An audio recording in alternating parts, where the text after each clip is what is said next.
OK, on se prépare pour aller en direct aussi. On fait un enseignement par vidéo pour notre YouTube channel. Alors, ayez vos Bibles avec vous. Aujourd'hui, c'est... Oupsie. Aujourd'hui, c'est le 30. Le 30 mars. Oh! Demain, c'est dimanche. Aujourd'hui, c'est samedi. Demain, c'est Pâques. Oh! Tout le monde... En tout cas.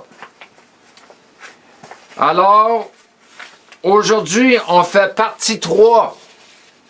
Partie 3.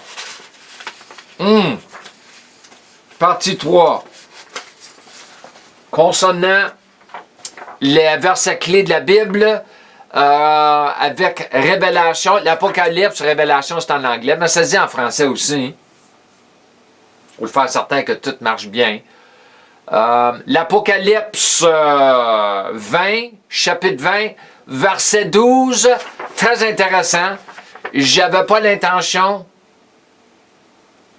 Alors, je peux lire le verset encore. Et je vis les morts, petits et grands, debout devant Dieu.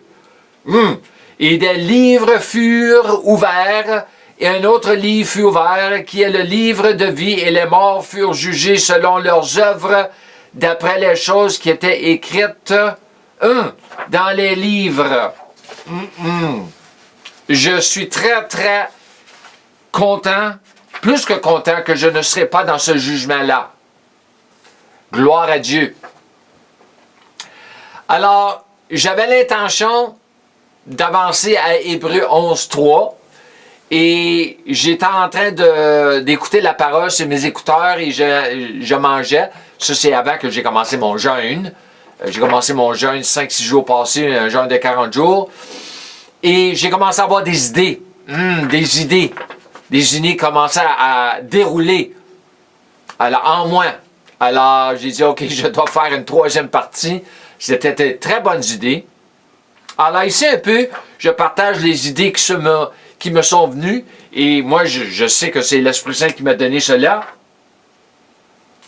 Alors, j'ai beaucoup parlé des athéistes, les athées, dans les 2 derniers enseignements, qui est trouvé dans Éphésiens 2.12, qui est traduit sans Dieu, dans le texte français.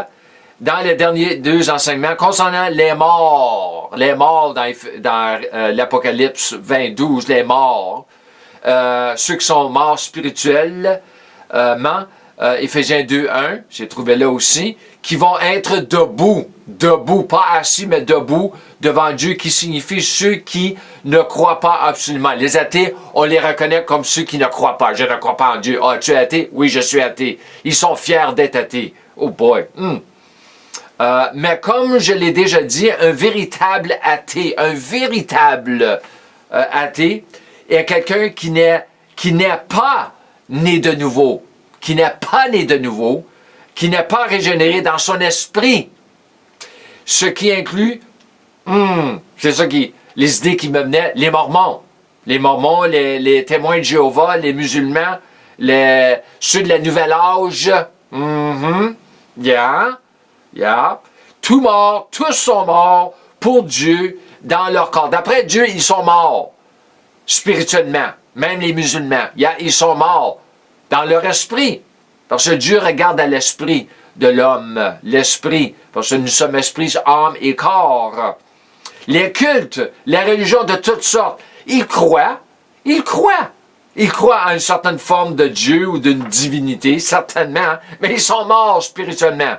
Ils ne sont pas nés de nouveau. Ils ne sont pas une nouvelle création en Christ. Et une partie du jugement, par et pour leurs œuvres, inclura ce qu'ils croyaient. Ce qu'ils croyaient, puisque croire, c'est une œuvre. C'est une œuvre comme dans quelque chose que vous faites. C'est un verbe, je crois. C'est un verbe, c'est une action, c'est quelque chose que tu fais. Avoir la foi, c'est quelque chose que tu as. C'est un nom. Qu'en est-il de ceux qui croient à un autre Jésus, un autre évangile? Paul parle d'un autre évangile, d'un autre Jésus, un autre esprit. Hein? Qu'est-ce qui va arriver avec eux? Ils vont être dans le même jugement. Qu'en est-il du livre de Mormon? C'est la vérité. C'est la vérité. Ou la traduction des témoins de Jéhovah, la traduction du monde nouveau de Saintes Écritures. Yeah, OK. Ah, il y a des bonnes choses, mais... Ou du Coran. Vraiment, là. Hein? Et de ceux qui disent que la Sainte Bible est corrompue. Oh. Yeah. Ils sont morts. Ils sont morts. Ils sont vraiment des athées. Quiconque ne fait pas l'expérience de la nouvelle naissance et qui n'a pas la nouvelle nature avec l'esprit fait tout partie des morts. Ils sont des athées. Ils sont d'après Dieu. D'après Dieu. Pas d'après l'homme, d'après Dieu. Mais il faut aller d'après Dieu. Parce que Dieu, tout ce qu'il pense, tout ce qu'il dit, tout ce qu'il fait, c'est 100% précis. Vérité. Réalité. Il a une véritable idée fausse quant à ce qui est athée. Et c'est parce que nous ne comprenons pas la parole de Dieu et ce qu'il a à dire à ce sujet. C'est ça que je viens juste de dire. Je me répète. Et vous ne pouvez vraiment pas enseigner sur l'athéisme en dehors de ceux qui sont spirituellement morts dans le contexte de l'esprit, l'âme et du corps. Il faut comprendre cela.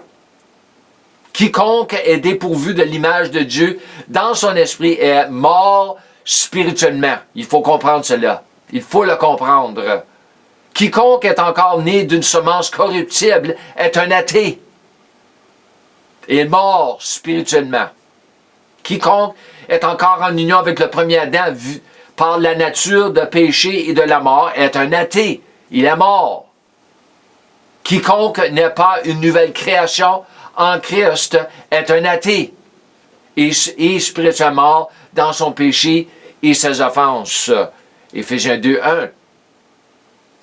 Ça marche tout ensemble, ça. Alors, mon dernier point,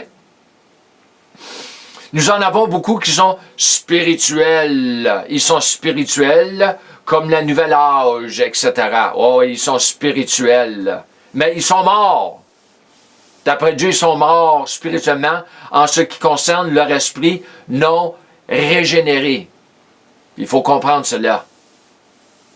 Quiconque n'est pas en union ou un avec Christ, avec la nouvelle nature, se tiendra devant Dieu dans ce jugement du grand trône blanc et non dans le siège du tribunal du Christ.